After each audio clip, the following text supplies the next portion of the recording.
ये किस्सा है उस समय का जब मैं नाना जी के घर पर रहता था।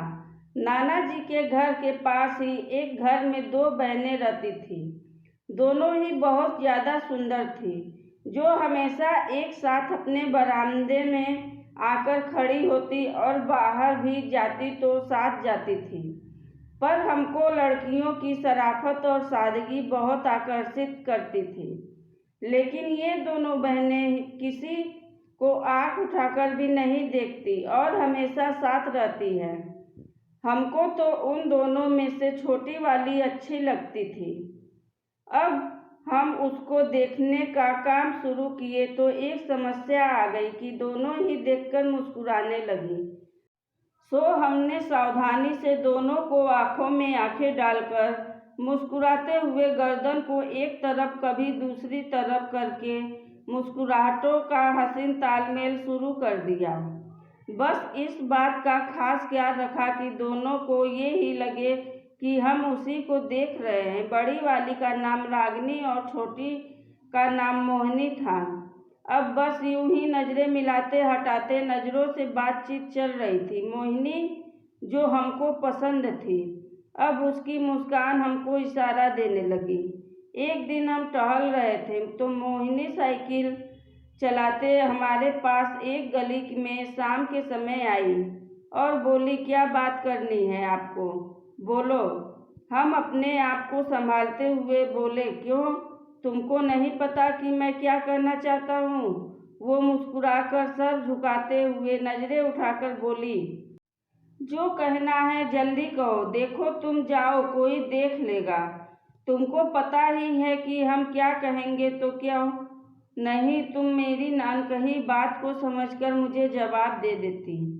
अब वो शर्माकर अपनी साइकिल पर बैठकर पैडल मारते हुए बोली, आई लव यू, और चली गई। अब तो हमारा इश्क 7वें आसमान पे था।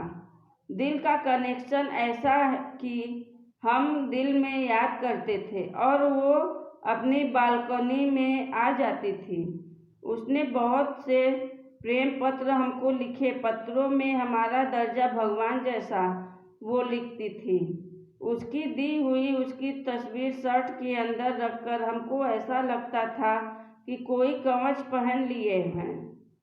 इसी दौरान हमारे नाना जी का देहांत हो गया और हमारा आना जाना और मोहिनी से मिलना कम हो गया। इस सब के बीच एक बार हम मोहिनी के घर में नज़दीक पार्क में उसके आने का इंतजार कर रहे थे कि वो शाम के अंधेरे में हमारे नज़दीक आई और बोली, मुझे आपसे कोई मतलब नहीं रखना है।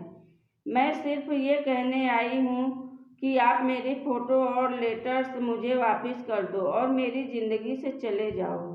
तब हमने उसके चेहरे पर शर्मिंदगी देखी थी, क्योंकि वो जो कह रही थी उसके पीछे उसके पास कोई कारण था।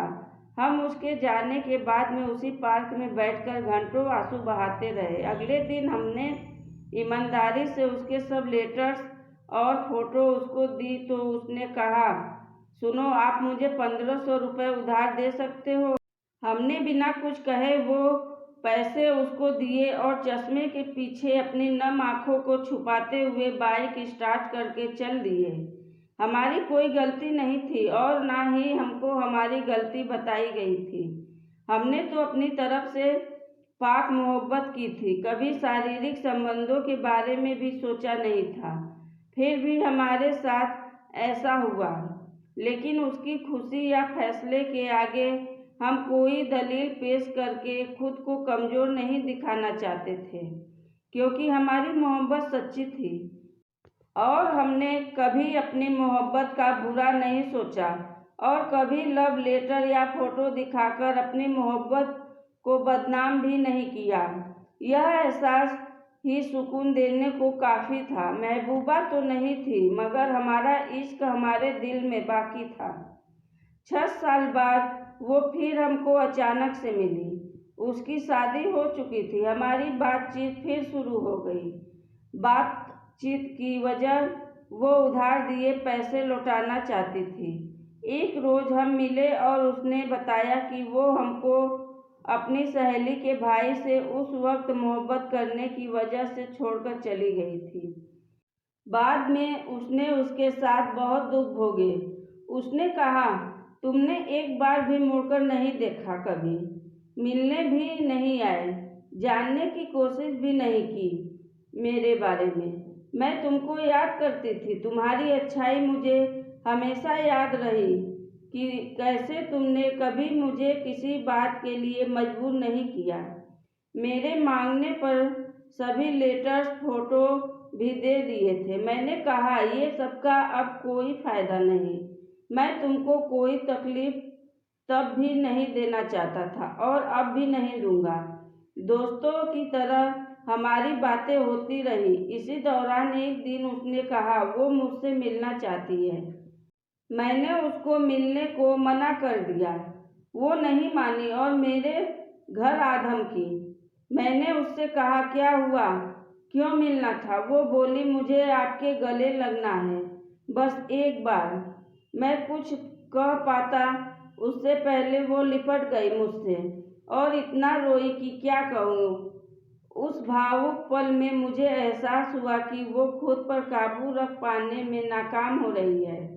तो मैंने बिना उसके कुछ कहे कहा, तुम फिक्र ना करो, मैं माँ की कसम खाकर कहता हूँ कि तुम्हारे साथ भी गलत नहीं करूँगा।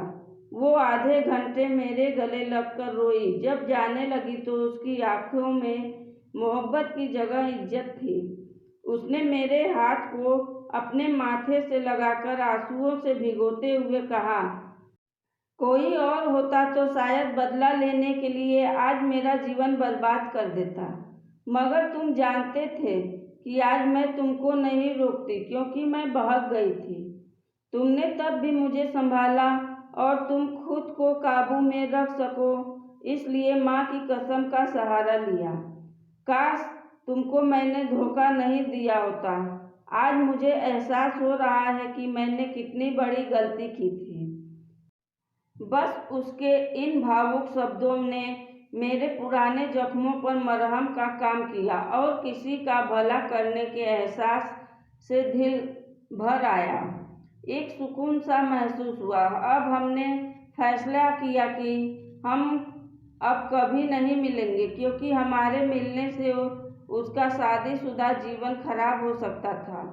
हम केवल अच्छे दोस्त रहने का वादा करके जुदा हो गए और फिर कभी नहीं मिले। अब बस जब भी वो तकलीफ में होती है तो फ़ोन पर बात होती है और उसकी तकलीफ दूर होने पर बात खत्म हो जाती है। तकलीफ में लोग उसे ही याद करते हैं जो दिल के करीब होते हैं। इसलिए जनाब, हमने अपने अनुभव से ये सीखा है कि जब आप किसी से प्यार करते हैं तो उसका बुरा करने की सोच भी नहीं सकते।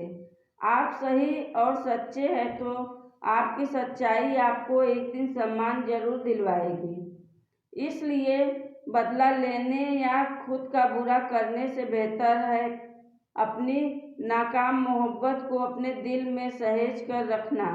मोहब्बत से भी अगर कुछ बड़ा है तो वो महबूबा से मोहब्बत के साथ इज्जत पाना, और इज्जत आपको आपके अच्छे कर्म आज नहीं तो कल जरूर दिलवा देंगे। दोस्तों, एक लड़के की दर्द भरी दास्तां कैसी लगी कमेंट बॉक्स में लिख सकते हैं और चैनल को सब्सक्राइब करें ताकि मैं ऐसी ही कहानियाँ लाती रहूँ आप सभी के लिए और आप सभी का साथ हमें मिलता रहे।